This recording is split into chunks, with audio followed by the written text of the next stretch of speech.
There is a quiet assumption woven into modern society that if a person has no friends, something must be wrong with them. We measure popularity as though it were proof of wisdom, and social circles as though they were evidence of character. Yet history offers a very different lesson. Some of the greatest thinkers, strategists, artists, and leaders spent long periods walking alone. Their solitude was not always a punishment. Sometimes it was the very condition that allowed them to see what everyone else ignored. Solitude and loneliness are often treated as though they mean the same thing, but psychologically they are completely different experiences. Loneliness is the painful feeling of being disconnected from others while longing for companionship. It is marked by emptiness, emotional hunger, and the belief that something important is missing. Solitude, on the other hand, is the intentional choice to spend time alone without feeling deprived. It is a state where silence becomes a source of clarity rather than discomfort. Many people fear being alone because they assume it automatically leads to loneliness. Yet some of the most emotionally stable individuals discover their greatest strength during periods of solitude. Human nature constantly encourages external validation. Society teaches us that popularity, constant communication, and large social circles are signs of success. As a result, many people remain surrounded by others while feeling deeply isolated because they have never learned to be comfortable with themselves. They seek distraction instead of understanding, conversation instead of reflection, and company instead of inner peace. Solitude interrupts this pattern by removing the noise that often hides unresolved thoughts and emotions. In those quiet moments, a person begins to confront fears, question beliefs, and understand their own motivations with greater honesty. This process is not always comfortable, but it is often necessary for personal growth.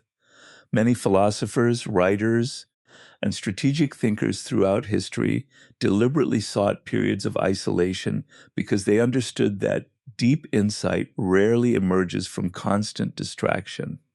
Solitude creates the mental space required for observation, creativity, and self-awareness. It allows you to recognize habits that no longer serve you and values that genuinely define your character. Loneliness, however, pulls your attention outward, making you dependent on others to fill an emotional emptiness that only self-understanding can truly address.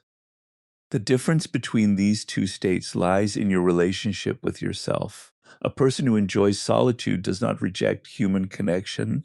They simply refuse to fear their own company. They understand that meaningful relationships become healthier when they are built from emotional stability rather than emotional dependence.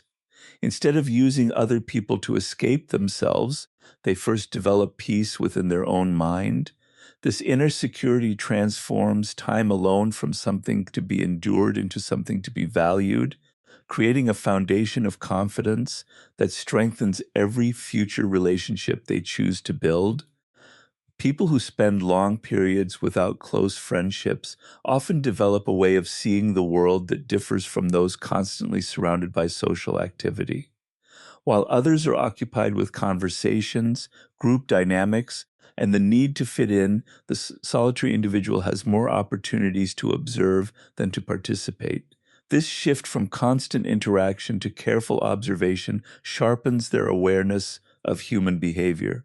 They begin noticing subtle changes in facial expressions, inconsistencies between words and actions, hidden motives behind compliments, and emotional patterns that many overlook. Human nature becomes less of a mystery because they spend more time watching than reacting.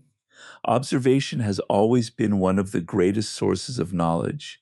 Throughout history, skilled strategists, psychologists, and philosophers understood that remaining silent often reveals more than speaking. People naturally expose themselves through repeated behavior. Someone who is always trying to impress others may reveal insecurity. Someone who constantly criticizes others may be hiding dissatisfaction with themselves. Someone who offers kindness only when it benefits them eventually exposes their true intentions through consistent patterns. Individuals who spend more time alone often become highly sensitive to these patterns because their minds are not distracted by the pressure to gain approval or maintain social status. However, this heightened awareness comes with its own challenges. The more clearly you see human behavior, the more selective you often become about who deserves your trust. You begin recognizing manipulation disguised as concern, dishonesty hidden behind confidence, and selfishness masked as friendship. This can make forming relationships more difficult because your standards naturally become higher. Others may mistake your caution for arrogance or emotional distance, when in reality it is the result of careful observation and past experience. At the same time, there is a danger in becoming so focused on analyzing people that you begin expecting hidden motives behind every action. Excessive observation without meaningful connection can slowly create suspicion where none exists. Wisdom requires balance. It is valuable to understand human nature, but it is equally important to remember that not everyone deserves the same judgment. Some people are genuinely honest, loyal, and compassionate. The greatest observers are not those who assume the worst in everyone, but those who remain patient enough to distinguish between appearance and character, allowing actions over time to reveal the truth rather than relying on first impressions alone. For many people who have few or no close friends, the greatest obstacle is not a lack of social ability, but a lack of trust. Society often assumes that someone who spends most of their time alone simply does not know how to communicate or connect with others, yet this explanation overlooks a much deeper psychological reality. Many individuals know exactly how to build relationships, but they hesitate because past experiences have taught them that not every connection is safe. Betrayal, disappointment, broken promises, or repeated rejection can leave lasting emotional impressions that quietly shape future decisions. Once trust has been damaged, the mind naturally becomes more cautious. It begins looking for signs of inconsistency, hidden motives, or emotional risk before allowing anyone to get close. This response is not always fear, it is often self-protection. Human nature learns through experience, and painful experiences have a way of influencing behavior far more strongly than pleasant ones. A person who has been deeply disappointed may become slow to open up, not because they lack kindness, but because they understand the cost of giving trust too quickly. To others, this hesitation may appear as emotional distance or indifference, when in reality it reflects careful judgment. Trust is not built through words alone. It grows through repeated actions that demonstrate honesty, reliability, and respect over time. Those who have learned this lesson often prefer a small number of meaningful relationships rather than many superficial ones. They recognize that genuine loyalty is rare and that true friendship requires consistency rather than convenience. At the same time, excessive caution can become its own prison. When every new person is judged through the lens of old disappointments, opportunities for healthy relationships begin to disappear. The mind starts expecting betrayal before trust has even been given, making genuine connection increasingly difficult. Emotional maturity requires understanding that while past experiences offer valuable lessons, they should not permanently dictate future. Every individual deserves to be evaluated by their own character rather than by someone else's mistakes. Learning to trust again does not mean abandoning wisdom or ignoring red flags. It means allowing people the opportunity to earn your confidence gradually, instead of assuming that history will always repeat itself. In this balance between caution and openness, real friendships become possible because they are built not on blind optimism, but on thoughtful trust that grows stronger through shared experience and consistent character. Society has a habit of judging people by what is visible rather than by what is true. Someone who has a large circle of friends is often assumed to be confident, successful, and emotionally healthy, while a person who spends most of their time alone is frequently labeled shy, antisocial, awkward, or lonely. These assumptions are convenient, but they rarely reflect the complexity of human psychology. Independence is often misunderstood because it does not fit the expectations of a world that constantly celebrates popularity and social validation. Many people choose solitude not because they dislike others, but because they have learned to value peace over unnecessary noise. They understand that being surrounded by people does not automatically create meaningful connection. A room full of conversations can still leave a person feeling completely isolated if those relationships lack honesty, trust, and depth. Human nature tends to seek approval from the group because belonging has always been associated with safety and acceptance. Those who willingly step outside that pattern are often viewed with suspicion simply because they behave differently. People frequently project their own fears onto those who are comfortable being alone. Someone who cannot imagine enjoying solitude may assume that anyone living that way must be unhappy. In reality, many independent individuals have developed a strong relationship with themselves, allowing them to enjoy their own company without constantly seeking external validation. This emotional self-sufficiency is often mistaken for arrogance or emotional distance, when it is actually a reflection of inner stability. At the same time, choosing independence does not mean rejecting human connection altogether. It means refusing to accept relationships based solely on convenience, social pressure, or fear of loneliness.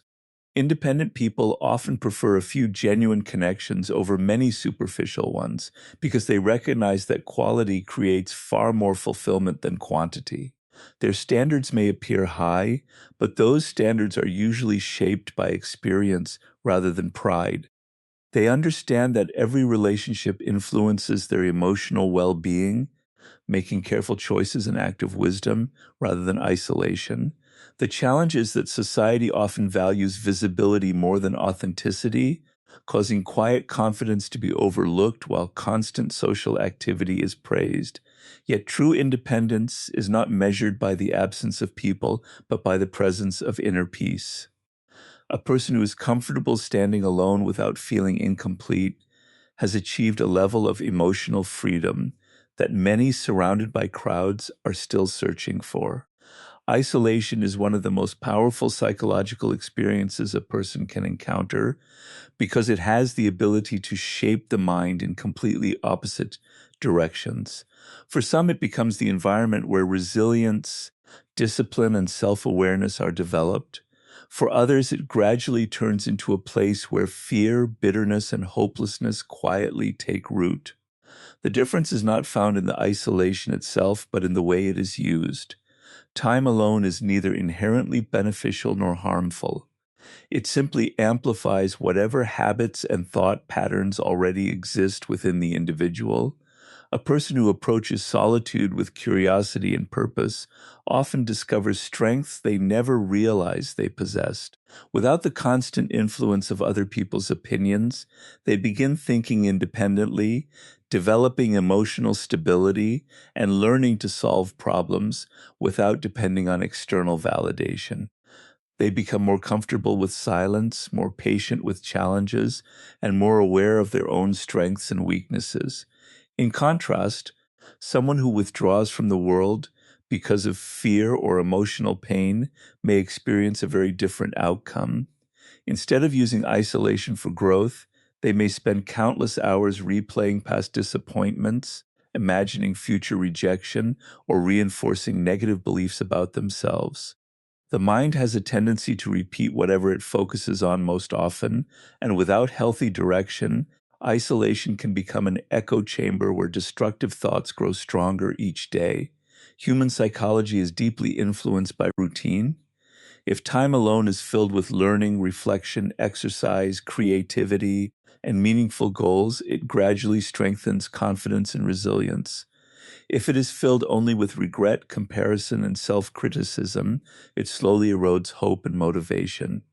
This is why two people can experience the same amount of solitude while arriving at completely different destinations in life. One emerges wiser, calmer, and more emotionally secure. The other becomes increasingly disconnected from both themselves and the world around them. The key lies in intentionality. Isolation should become a place where character is refined rather than a prison where fear quietly expands. It offers the rare opportunity to understand yourself without the constant noise of society, but only if you choose to use that silence constructively. When approached with discipline and purpose, solitude becomes a workshop for personal transformation, allowing you to return to the world with greater confidence, clearer judgment, and a deeper understanding of both yourself and the people around you. The strongest and most meaningful relationships are rarely built by people who are searching for someone to complete them. They are created by individuals who have already learned to understand themselves, manage their emotions, and find peace in their own company. Human nature often encourages the belief that happiness comes from finding the right person, but lasting psychology suggests the opposite.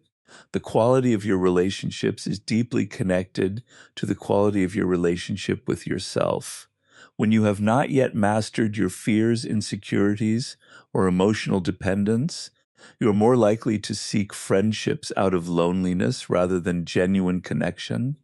This creates relationships based on need instead of mutual respect, making them vulnerable to disappointment, unhealthy attachment, and constant validation seeking. Self-mastery changes this dynamic completely. It teaches you to recognize your values, establish healthy boundaries, and remain emotionally balanced even when circumstances become difficult. A person who understands themselves does not feel pressured to impress everyone they meet or to keep people in their life at any cost. They know that real friendship cannot be forced through endless effort or people-pleasing. Instead, it grows naturally between individuals who respect each other's character, honesty, and independence. Mastering yourself also means becoming aware of your own flaws instead of focusing only on the weaknesses of others. It requires humility to recognize where you need to grow, patience to change harmful habits, and discipline to remain true to your principles, even when doing so is uncomfortable. These qualities make you a better friend because you no longer enter relationships expecting others to solve problems that only you can resolve. Rather than depending on external approval, you bring emotional stability into every connection you build. This inner confidence allows trust to develop more naturally because your actions are guided by consistency instead of insecurity. You become more selective, not because you believe you are better than others, but because you understand the value of investing your time in people who share your values and respect your boundaries. The friendships that emerge from this foundation are often deeper and more enduring because they are built on authenticity instead of emotional dependence. By first learning to lead your own mind, accept your own imperfections, and create peace within yourself, you become capable of forming relationships that strengthen your life rather than defining your worth.